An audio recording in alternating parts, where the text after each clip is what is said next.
lwaki tunafuya ffe aba gavumenti kubanga bwe tujja mu kkanisa naffe tuba tuli nga munnayuganda omulala omunafu azze mu kkanisa okumuzzaamu amaanyi olw'ekyo ekigambo ekibuulirwa bannaffe abatudde mu bifo ebyo Katonda bwe yabassa okutuzaamu amaanyi.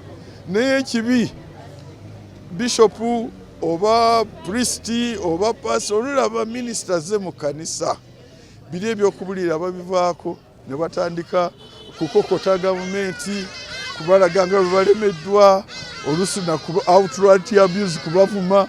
Bannange kino ekyendabye wano kibadde kirungi nnyo kubanga kasookedde nnyingira nayenezibwa bulungi, omubuulizi abuulidde bulungi, abuulidde ku maanyi g'okuzuukira ag'okufa n'okuzuukira kwa Yesu Kristo n'obulamu obutaliggwaawo, abuulidde ku mubiri guno ogufa ogulifuna obutafa, oguvunda olifuna obutavunda n'okwegatta ne Yesu Kristo lw'alijja.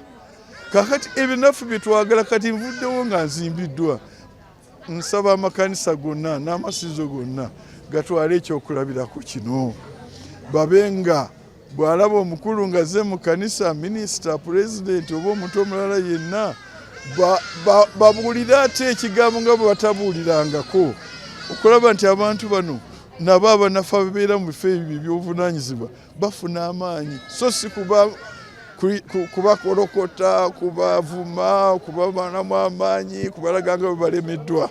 Ekyo ekyokulabako kyendebye wano kigende wonna mu makanisa. Nga bwe mulaba omuntu kye yandibadde asengulwa nga waliwo RDC ne sisitemu ye yonna. RDC yakulembera security ya district, waliyo diso, waliyo iso, waliyo giso, waliyo n'ababala bonna aba security. Kakati awo ani ayinza okusengula nga security system yeri nga president yaba obuyinza mweyo directive ye gyewanga 22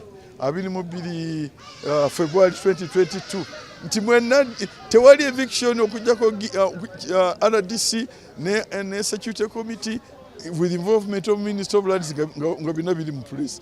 Kati eyo na wandibodde tewali oba ne system area ya politics kubanga ne LC5 remember wa security committee kati LC5 alina government ye, LC3 alina government ye, LC1 alina government ya secretary for defense, secretary for what and what. Kakati awo amateeka gali genkugambyeko abakulembeze abo abali okutuusa ku LC1 awo evictions yandibadde genda etya. Kakati obunafu buli awo.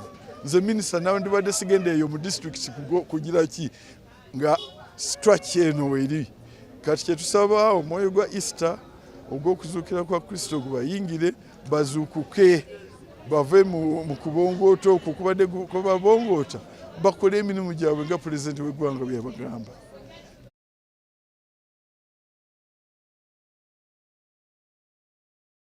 Amannya Ssemanda Mbuga Moses wano ku Gospel Messengers Church Lusaka Zone 6 Machindye.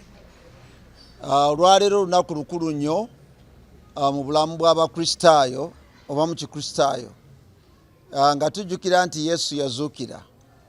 Singa teyazuukira tewandibadde kuggyibwako bibi, tewandibadde kusonyiyibwa, tewandibadde kuwangula Setaani n'amaanyi gonna ag'okufa. Naye okuzuukira kwa Kristo kwatuwangulira byonna, era okuzuukira kwa Kristo kwe kutuwa enkizo okubuulira enjiri ey'okwenenya n'okuggyibwako ebibi. Eri abantu bonna olunaku luno olwaleero kye tujjukira nti Yesu yatuwangulira amaanyi g'ekibi, yatuwangulira amaanyi ga Setaani na buli maanyi gonna ag'ekizikiza. Singa teyazuukira obwo obuwanguzi tebwandibaddewo, naye kisingira ddala obukulu nti yazuukira. Eri abo bonna abamukkiriza ddala gwe mukisa gwabwe okumusembeza abeere omulokozi waabwe. Olunaku lwaleero lukulu nnyo erife abakkiriza kubanga olubereberye twali tufiiridde mu bibi byaffe, era tewaalabikawo maanyi gonna gayinza tuzuukiza oba kutusumulula, naye okuzuukira kwa Mukama waffe Yesu kwatuzuukiza okutujja mu maanyi g'ekibi. Kati Yesu bw'ayingira mu bulamu bwaffe, akyusa emitima gyaffe, akyusa emmeeme zaffe, ne tutambula nga tuli bawanguzi ku buli kibi kyonna.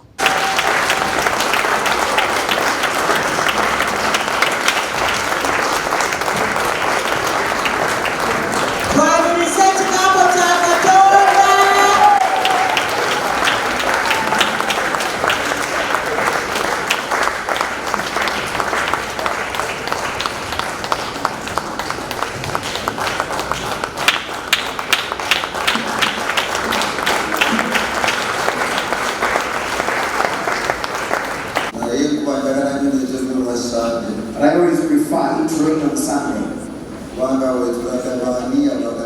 because there it shows us those who we have parents who prepare to dedicate their children. Maybe they are not yet children.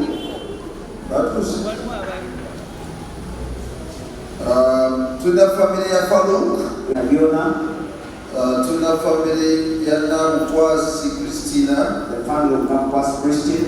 The family. These are the words which I spoke to you while I was speaking to you. That muntu kye yandibadde asengulwa nga waliwo RDC ne system ye yonna.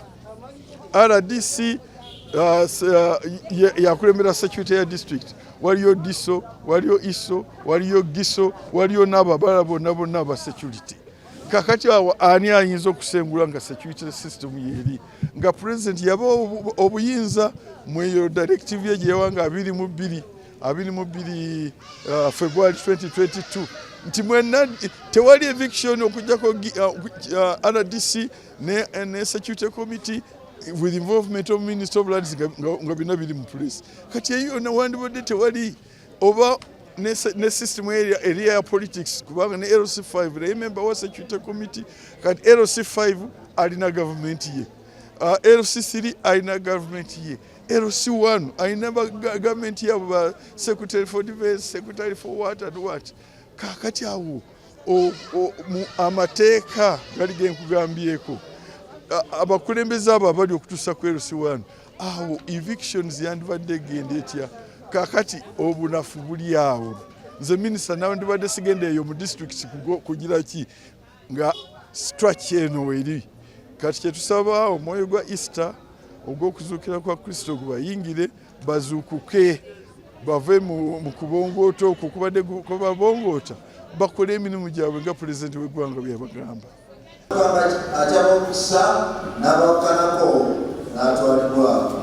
Now it came to pass while he blessed them, and he was parted from them and carried up into heaven.